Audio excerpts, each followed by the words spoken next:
하나님 말씀 우리 같이 보도록 합시다. 여호수아서 2장 1절부터 14절입니다. 1절 제가 읽겠습니다. 눈의 아들 여호수아가 시딤에서 정탐꾼 두 사람을 보내며 일렀다. 가서 몰래 그 땅을 정탐하여라. 특히 여리고성을 잘 살펴라. 그들은 그곳을 떠나 어느 창녀의 집에 들어가 거기에서 묵었다. 그 집에는 이름이 라합이라고 하는 창녀가 살고 있었다. 그때 여리고 왕은 이런 보고를 받았다. 아닙니다. 이스라엘 자손 가운데서 몇 사람이 오늘 밤에 이 모든 땅을 정탐하려고 이곳으로 왔습니다. 여리고 왕이 라합에게 전가를 보냈다. 너에게 온 사람들 곧 내 집에 온 사람들을 데려오너라. 그들은 이 온 땅을 정탐하려고 왔다. 그러나 그 여인은 두 사람을 데려다가 숨겨놓고 이렇게 말하였다. 그 사람들이 저에게로 오기는 했습니다만 그들이 어디서 왔는지 저는 알지 못합니다. 그리고 그들은 날이 어두워 성문을 닫을 때쯤 떠났는데 그들이 어디로 갔는지 저는 알지 못합니다. 빨리 사람을 풀어 그들을 뒤쫓게 하시면 따라잡을 수도 있을 것입니다. 그러나 그때는 그 여인이 그들을 지붕으로 데리고 올라가 자기네 지붕 위에 널어놓은 성대 속에 숨겨놓은 뒤였다. 뒤쫓는 사람들이 요단길을 따라 나루터까지 그들을 뒤쫓았고 뒤쫓는 사람들이 나가자마자 성문이 닫혔다. 정탐꾼들이 잠들기 전에 라합은 지붕 위에 있는 그들에게 올라와서 말하였다. 나는 주님께서 이 땅을 당신들에게 주신 것을 압니다. 우리는 당신들 때문에 공포에 사로잡혀 있고 이 땅의 주민들은 모두 하나같이 당신들 때문에 간담이 서늘했습니다. 당신들이 이집트에서 나올 때에 주님께서 당신들 앞에서 어떻게 홍해의 물을 마르게 하셨으며 또 당신들이 요단강 동쪽에 있는 아모리 사람의 두 왕 시온과 옥을 어떻게 소멸시켜서 신제물로 바쳤는가 하는 소식을 우리가 들었기 때문입니다. 우리는 그 말을 듣고 간담이 서늘했고 당신들 때문에 정신을 잃고 말았습니다. 위로는 하늘에서 아래로는 땅 위에서 과연 주 당신들의 하나님만이 참 하나님이십니다. 내가 당신들에게 은혜를 베풀었으니 이제 당신들도 내 아버지의 집안에 은혜를 베푸시겠다고 주님 앞에서 맹세를 하시고 그것을 지키겠다는 확실한 징표를 나에게 주십시오. 그리고 나의 부모와 형제자매들과 그들에게 속한 모든 식구를 살려주시고 죽지 않도록 우리의 생명을 구하여 주십시오. 정탐꾼들이 그 여인에게 말하였다. 우리가 목숨을 내놓고라도 약속한 것은 지키겠소. 우리가 한 일을 어느 누구에게도 일러바치지 않는다면 주님께서 우리에게 이 땅을 주실 때에 우리는 친절과 성실을 다하여 그들을 대하겠소. 아멘. 오늘은 두 명의 정탐꾼이 여리고에 들어가는 이야기가 나옵니다. 1절에 보시면요. 눈의 아들 여호수아가 시딤에서 정탐꾼 두 사람을 보내며 일렀다 이렇게 이야기하고 있습니다. 그 땅을 정탐하고 오라 이렇게 이야기한 것이죠. 우리가 이 시딤이라는 장소하고 정탐이라는 이야기를 했을 때는요. 두 가지가 기억이 나야 합니다. 민수기 25장 1절에서 3절을 보시면 시딤이라는 장소는 그렇게 이스라엘 백성들에게 좋은 장소는 아닙니다. 왜냐하면 민수기 25장에 보시면 시딤에서 어떤 일이 있었냐면 이스라엘 백성들이 모압 여인들에게 눈이 이제 뭐라 그럴까요? 확 돌아버리죠. 표현이 좋은지 모르겠습니다. 아무튼 그래서 이 여인들하고 음행을 저지릅니다. 그래서 이 일 때문에 굉장히 어려움을 겪었던 장소가 시딤이라는 장소입니다. 시딤은 좋은 기억이 있는 장소는 아닙니다. 근데 지금 보시면 시딤에서 정탐꾼 두 사람을 보내는 것이죠. 그래서 아마 여기에는 그런 시딤이라는 장소적 이미지가 기억이 났을 것입니다. 그리고 또 하나의 이미지는 이 두 정탐꾼. 근데 두 정탐꾼은 또 하나의 기억을 소환시킵니다. 가데스 바니아에서 이스라엘 백성들이 12명의 정탐꾼을 가나안 땅에 보내죠. 그때 여호수아가 여분네 아들이죠. 여호수아가 대표로 갈렙과 함께 정탐하러 갔던 곳이 바로 가나안 땅입니다. 정탐꾼의 기억은 좋은 기억이 또 아닙니다. 그 사건으로 이스라엘 백성이 40년 동안 광야에서 방황하면서 수많은 사람이 죽어나갔던 일들을 아마 여호수아는 기억했을 것입니다. 그런데 한번 보십시오. 그 사람들이 몰래 그 땅을 정탐하러 들어갑니다. 1절에 보시면 잘 살피고 오라. 근데 여호수아가 어디에 집중을 그가 시키고 있는가를 잘 보십시오. 특히 여리고성을 잘 살펴라라고 이야기합니다. 그러니까 가서 몰래 그 땅을 정탐하는데 특별히 여리고성 가나안 땅에 지금 처음 들어가는 거예요. 쉽게 이야기하면. 그러면 여러분 가나안 전체를 살펴라고 할 수도 있겠지만 그 중에서도 여리고성을 살피고 오라는 이야기를 그들이 명령을 받고 지금 여리고성에 들어가고 있는 것입니다. 그런데 그들이 들어간 곳이 하필이면 어디에 들어갑니까? 창녀의 집에 들어갔습니다. 근데 이게 우리가 아는 이 라합이라는 여인은 생계형 몸을 팔아서 삶을 유지하는 사람이었는지 뭐 이렇게 여러 가지 이야기가 있습니다만은 뭐 신전에서 보통 이제 고대에는 신전에서 그런 여인들이 많이 있었습니다. 뭐 여기에 나와 있는 여리고가 그랬는지는 알 수 없지만 뭐 그리스라든가 로마라든가 이런 쪽에서는 주로 신전 근처에 이런 몸을 파는 여인들이 많이 있었습니다. 근데 그들의 그 모습 속에서는 주로 신과의 촉매, 그러니까 뭐랄까요, 매개체로서의 여성들이 신전에서 이렇게 성적인 거기에 예배를 참여하는 사람과 교합을 하는 것을 통해서 신적인 매개체나 매개물이 되는 경우가 많이 있었습니다. 이런 경우였는지 아니면 단순히 생계형이었는지 이것까지는 알 수 없습니다. 그러나 라합의 직업이 이런 몸을 팔아 생계를 유지하는 그런 사람이었다는 것은 우리가 분명히 알 수 있습니다.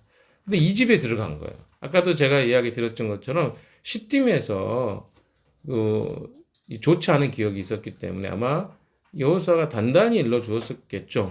이런 거 조심해야 된다. 그런데 여기에 보시면 장녀의 집에 들어갔습니다.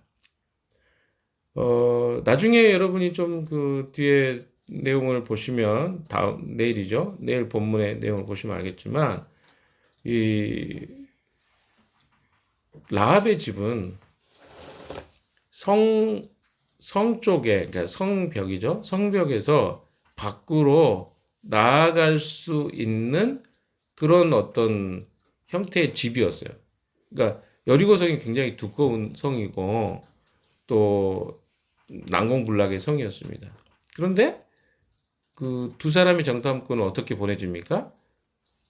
밧줄이 뭐라 그래? 동아줄이라고 하기도 그렇고 아무튼 커튼을 내린 건지 빨간색의 천을 해서 밖으로 줄을 내려서 그들이 어떻게 합니까? 도망을 갑니다. 성이 닫히면 들어갈 수도 없고 나갈 수도 없는 거죠. 근데 그 집이 그러니까 성벽에 붙어 있는 집인 것 같아요. 그래서 이런 조금 사람들이 주로 많이 왕래하고 이 집이 그런 좀 형태의 집인 것입니다. 사람들이 굉장히 많이 왕래하고 스파이가 들어가도 잘 숨을 수 있는 집이었다라고 볼 수 있겠죠. 그런 집에 지금 그러면 그런 집은 조심해라고 했을 것 같은데 아마 과거에 시딤의 그 기억이 좋지 않기 때문에 그런데 이 집에 지금 이 두 명의 정탐꾼이 들어가게 된 것입니다. 이렇게 생각을 좀 해보면 참 왜 그랬을까? 근데 그 집이 아마 그 여리고의 관문처럼 들어갔다 또 숨기 좋고 뭐 이런 곳이었던 것 같습니다. 그래서 들어가죠. 자, 그때 여리고 왕은 이런 보고를 받죠. 그러니까 사람들이 굉장히 주시하고 있었던 것 같아요. 분명히 이 이스라엘 사람들 중에 첩자들이 올 거다. 생김새도 좀 다를 거다. 그러니까 주의하고 있다가 어때요? 잘 보고 있다가 나에게 보고해라. 아마 이런 왕이 명령을 내렸던 것 같습니다. 2절에 보시면 여리고 왕은 이런 보고를 받았죠.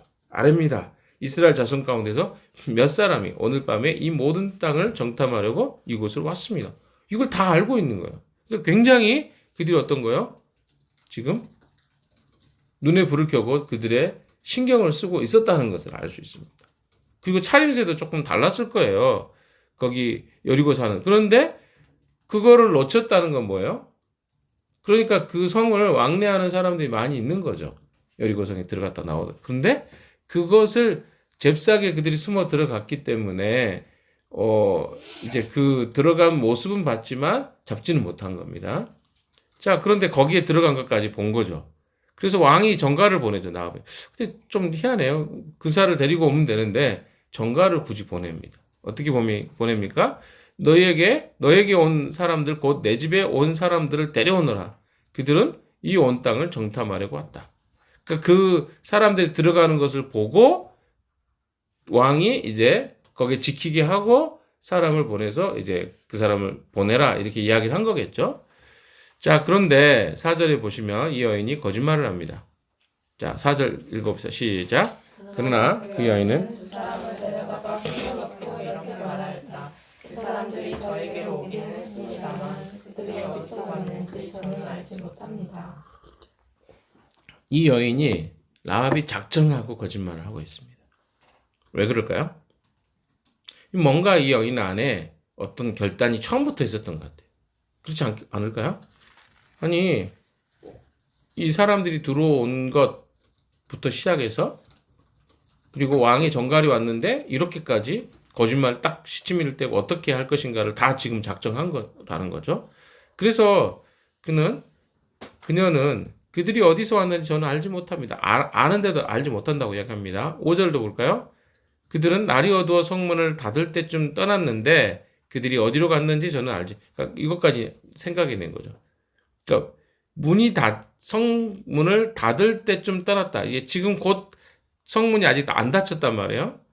여리고성이 굉장히 그 견고한 성이다 보니까 성문이 닫히면 들어올 수도 없고 나갈 수도 없기 때문에 이 사람들이 어떻게 했다? 그쯤에 떠났다. 그러니까 누구죠? 라합의 집이, 그러니까 사람들이 굉장히 많이 왔다 갔다 했다는 것을 알 수 있어요. 왜냐하면 사람들이 잘 안 들어가는데 이 사람이 나갔는지 안 나갔는지 우리가 보고 있었다. 이렇게 이야기할 수도 있잖아요. 그런데 어때요? 들어간 것까지는 알겠는데 나오는 것을 몰랐다는 거. 그만큼 많은 사람이 그 집으로 왔다 갔다 하는 것을 알 수 있는 것이죠. 자, 그래서 그 사람들이 나갔다라는 말을 듣고 어떻게 해요? 성문 닫히기 전에 빨리 나가십시오. 나가서 찾아보십시오. 라고 합니다. 자, 그런데 이미 그 여자는 어떻게 한 거예요? 6절, 7절 봅시다. 시작. 그러나 그때는 그 여인이 그들을 지붕으로 데리고 올라가 자기네 지붕 위에 널어놓은 3대 속에 숨겨놓은 뒤였다. 또한 뒤쫓는 사람들이 요단길을 따라 나루터까지 그들을 뒤쫓았고 뒤쫓는 사람들이 나가자마자 성문이 되게 재밌는 이야기죠. 왜?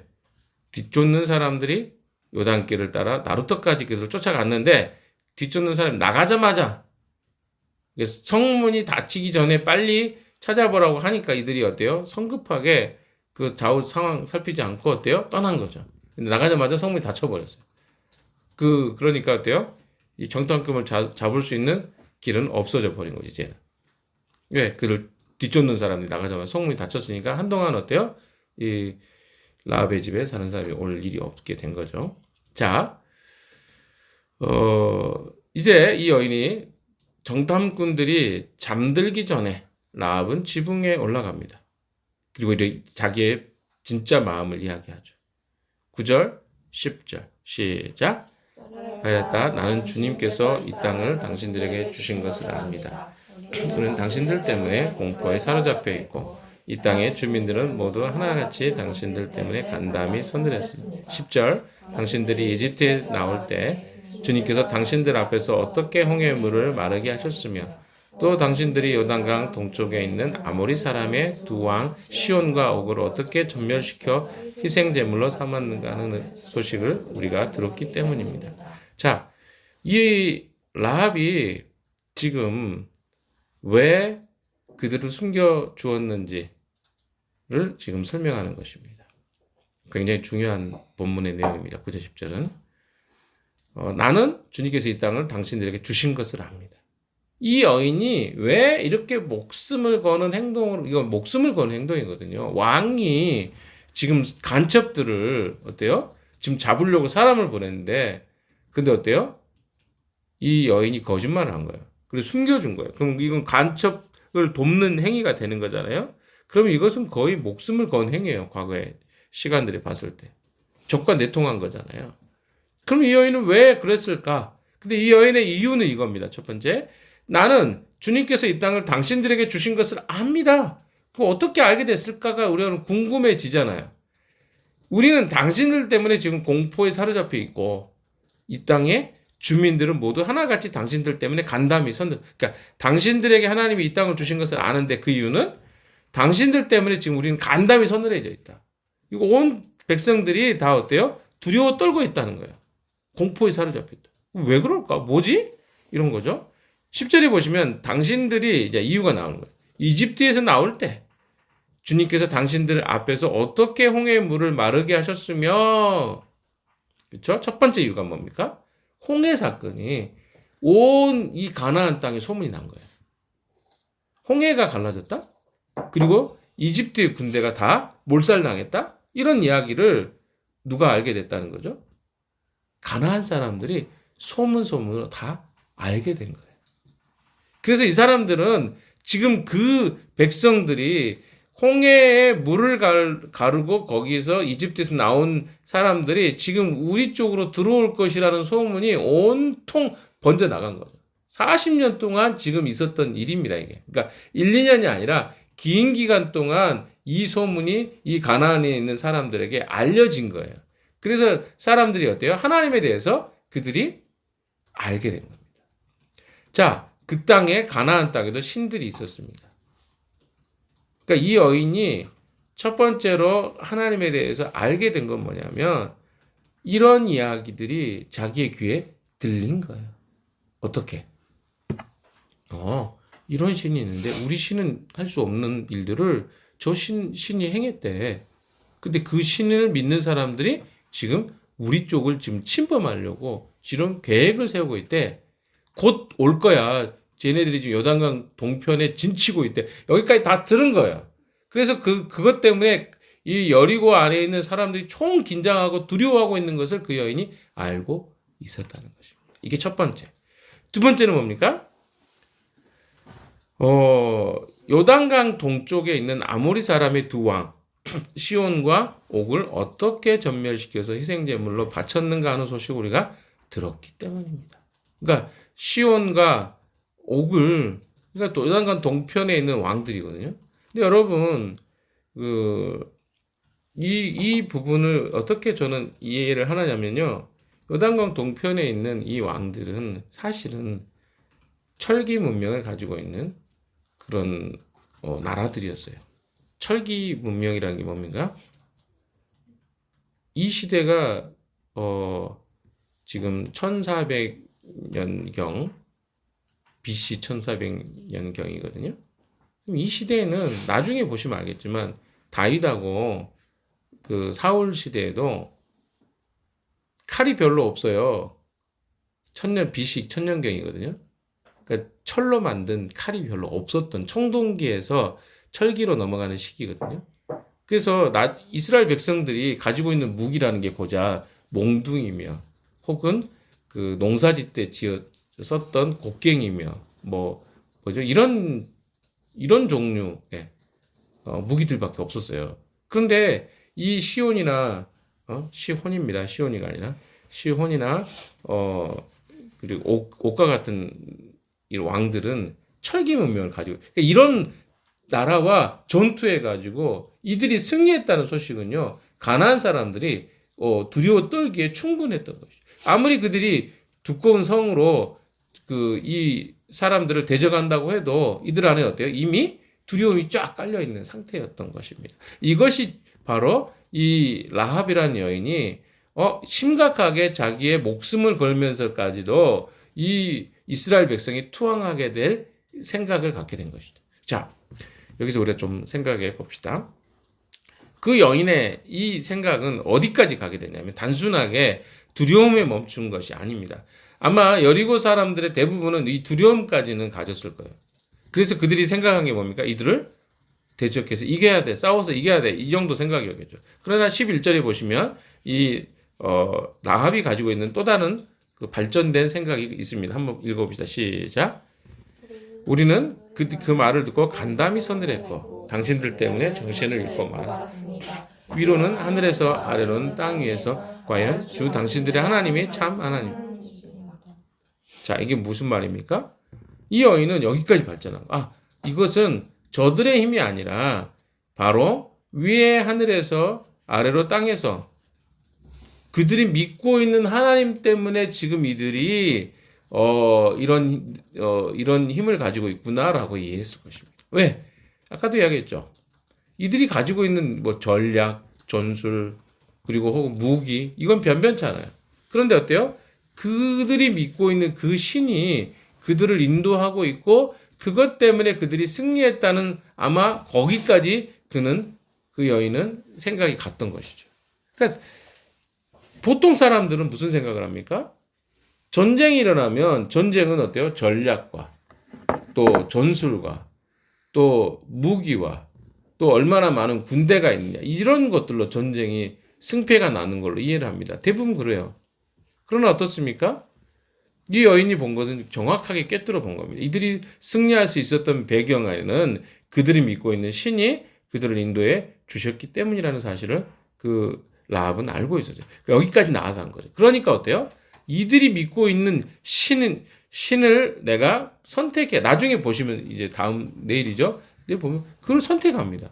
그러니까 단순하게 그 두려움 때문에 이스라엘에 항복하고 이 스파이로 파견된 이 간첩들을 도운 게 아니에요. 자기 생명을 걸고 이 신을 내가 믿고 따라야 되겠다라고 하는 선택을 하게 된 것입니다. 12절, 13절, 14절 같이 읽어봅시다. 시작. 내가 당신들에게 은혜를 베풀었으니 이제 당신들도 내 아버지의 집안에 베푸시겠다고 주님 앞에서 맹세를 하시고 그것을 지키겠다는 확실한 증표를 나에게. 그러니까 이 여자가 보통 사람이 아니에요. 생각해 보세요. 스파이들을 붙잡아주고 얼마나 간이 콩콩 하겠어요. 근데 어때요? 여장부 같은 느낌 저는 들었어요. 당당하게 저게 빨리 쫓아가면 잡을 수 있을 겁니다. 그리고 막 숨겨놓고 그리고 어때요? 또 거기다가 스파이들에게 이야기를 하죠. 자기가 우리 가족을 살려주라. 주님 앞에 맹세해라. 확실한 징표를 나에게 주라 뭐 이렇게까지 이야기합니다. 13절 읽어봅시다. 그리고 나의 부모 형제자매들과 그들에게 속한 모든 식구를 살려주시고 죽지 않도록 우리의 생명을 구해달라고 요구를 합니다. 14절 같이 읽어봅시다. 시작. 정탐꾼들이 그 여인에게 말하였다. 우리가 목숨을 내놓고라도 약속한 것은 지키겠소. 우리가 한 일을 어느 누구에게도 일러 바치지 않는다면 주님께서 우리에게 이 땅을 주실 때 우리는 친절과 성실을 다하여 그대를. 자, 결론입니다. 오늘 보시면요. 어떻게 보면 우리는 말도 안 되는 어떻게 직업으로 그 생계형 직업 여성이죠. 몸을 팔아서 삶을 유지하는 이 여인이 나중에 보시면 예수님의 족보에 올라갑니다. 여호수아도 예수님의 족보에 올라갈 수 없는 사람이에요. 그런데 이 라합이라는 여인이 나중에 예수님의 족보에 올라갑니다. 다윗의 나중에 보시면 다윗의 계보에 들어가죠. 이 라합이라는 여인의 몸으로 해서 태어나게 된 존재가 다윗입니다. 그러니까 어때요? 이걸 성경이 기록하고 있는 것이죠. 놀라운 일입니다. 이 여인의 삶이 위대했다거나 대단했다는 걸 이야기하는 게 아닙니다. 성경이 말하는 것은요, 구원이 무엇인가에 대해 우리 설명해 주고 있어요. 우리는 이렇게 생각할 수 있지 않겠습니까? 아니, 어떻게 이 정탐꾼들이 들어가도 장녀의 집에 들어갈 것이며, 그리고 구원받는 이 여리고에서 구원받는 사람이 왜 이 여인 한 사람과 이 여인을 통한 가족밖에 구원을 못 받을까? 이런 거 생각을 해보시면요, 많은 사람이 똑같이 복음의 소식은 듣습니다. 복음은요, 사람들에게 공평하게 들렸어요. 가나안 땅에. 이 여리고성에도. 하나님이 어떤 분이신가에 대한 소문도 들었고 또 그들이 행했던 일들도 이 여인이 들었다면 그 더 많은 정보를 가지고 있는 사람도 확실하게 들었겠죠. 그런데 어떻습니까? 이 여인에게만 구원의 복음이 임하게 되는 것을 보게 됩니다. 그러니까 이 여인은 그의 신분과 위치와 그가 어떻게 살았는가 구원은 그렇게 중요한 게 아니라는 거예요. 이걸 굉장히 우리에게 가르쳐주고 있습니다. 우리가 내가 어떻게 살았는가, 내가 사람들에게 어떻게 보이는가는 우리가 되게 중요하잖아요, 우리에게는. 그래서 자꾸 어때요? 이 땅에서 사는 동안 사람들에게 내가 어떤 모습으로 보일 것인가. 그렇지 않으면 우리는 되게 자괴감을 느끼고 스스로 자책하고 또 사람들 앞에 떳떳하지 못하고 그러잖아요. 근데 이 여인을 보십시오. 라합이. 그 여인은요, 생계형으로 자기 몸을 팔아서 삶을 살아가는 가장 미천한 사람이었어요. 어떻게 보면. 근데 그 여인이 복음에 대해서 반응하는 걸 보십시오. 이것은요, 우리가 배워야 될 굉장히 중요한 태도라고 생각합니다. 자기가 어떤 신분이었는가, 어떤 행동, 과거에 어떻게 살았는가 중요하지 않습니다. 복음은 우리를 새롭게 하시는 능력이 있습니다. 그래서 어때요? 그 복음 안에서 우리가 그 복음으로 이해된 내 자신을 새롭게 이해하면 됩니다. 그리고 그래서 이 여인이 나중에 스파이 중에 한 명이었던 살몬하고 결혼하게 됩니다. 그래서 그가 어때요? 예수님의 족보에 들어가죠. 유다 지파 사람이었던 것 같습니다.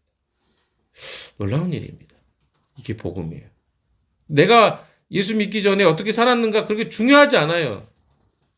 내 신분이 어땠는가 중요하지 않습니다. 그 복음을 내가 어떻게 받아들였는가가 더 중요한 거죠. 지금 우리에게 이 메시지가 이야기되고 있는 것은 이거 놀라운 일이구나. 복음은 그런 거구나. 복음은 내 과거가 그렇게 우리를 붙잡지 않습니다. 근데 여전히 우리가 지금도 과거 속에 살아가고 있는 사람이 얼마나 많습니까? 그러나 주님은요, 우리에게 이 복음이라는 것들이 의미하는 바가 뭐예요? 내 과거를 새롭게 해주는 거예요. 완전한 새로운 존재가 되는 거예요. 이 여인은 유일하게 여리고성에서 구원받는 여인입니다. 또한 또 하나 볼 수 있는 것은 그 여인을 통해서 그 가족이 구원받게 되죠.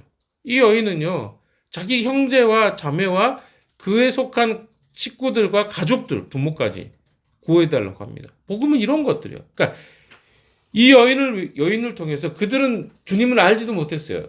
그런데 어때요? 그 가족들이 함께 구원을 받습니다. 이게 복음입니다. 복음에는 그런 능력이 있는 거죠. 그러니까 우리가 진실하게 살아가잖아요. 그럼 우리를 통해서 또 다른 사람들이 복음을 듣게 됩니다. 그들은 주님을 알지 못했어요. 그러니까 주님을 알지 못한다고 구원받지 못하는 게 아닙니다. 그렇게 믿는 사람을 통해서 그들의 영혼이 새롭게 또 구원되는 것도 우리는 보게 됩니다. 그래서 우리 한 사람이 굉장히 중요해요. 어떻게 주님에 대한 주님의 복음을 받아들일 것인가. 자, 오늘 우리의 삶에 이 메시지는 굉장히 의미 있는 부분이라고 생각합니다. 사랑하는 여러분, 복음은 여러분에게 어떤 의미가 있습니까? 그냥 이런 어떤 정보로, 여리고 땅의 사람들은 정보로 알았어요.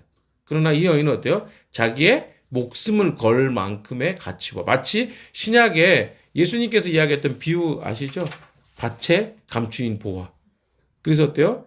그것을 발견한 사람은 어떻게 합니까? 자기의 모든 재산을 팔아서, 목숨을 팔아서라도 어때요? 바꾸어서라도 그 숨겨진 보물이 있는 그 밭을 사잖아요. 마찬가지입니다. 이것에 대해서 발견한 사람만 그렇게 삶을 살아갈 수 있다는 것입니다. 여러분의 삶의 복음이 정말 가치 있고 그리스도가 의미 있는 분이라고 여러분 믿으십니까? 그럼 여러분 삶에 전부를 걸 수 있는, 베팅할 수 있는. 왜? 이 여인은 자기의 목숨을 걸었거든요. 혹시 만약에 이게 잘못됐으면 이 여인은 죽을 수 있었어요. 그런데 그만큼 가치 있다고 이 여인은 판단한 것이죠. 그 작은 정보와 작은 내용을 가지고도 이 여인은 복을 붙잡았습니다. 그럼 오늘 우리는 어떻습니까? 정말 많은 복음과 정보에 대한 것들을 가지고 있잖아요. 그런데 우리의 삶에는 그것을 올인해서 정말 주님께 내 자신과 내 인생의 삶을 전폭적으로 드릴 수 있는 사람이 얼마나 있습니까? 사랑하는 여러분, 주님은 우리의 모든 것을 드릴 수 있을 만한 가치가 있는 분입니다. 오늘도 우리는 그분을 섬기고 만나고 교제하는 것이 필요하다고 생각합니다. 오늘 하루 그렇게 살아가는 또 그분을 묵상하는 하루 되시기를 주님의 이름으로 축원합니다. 기도합시다.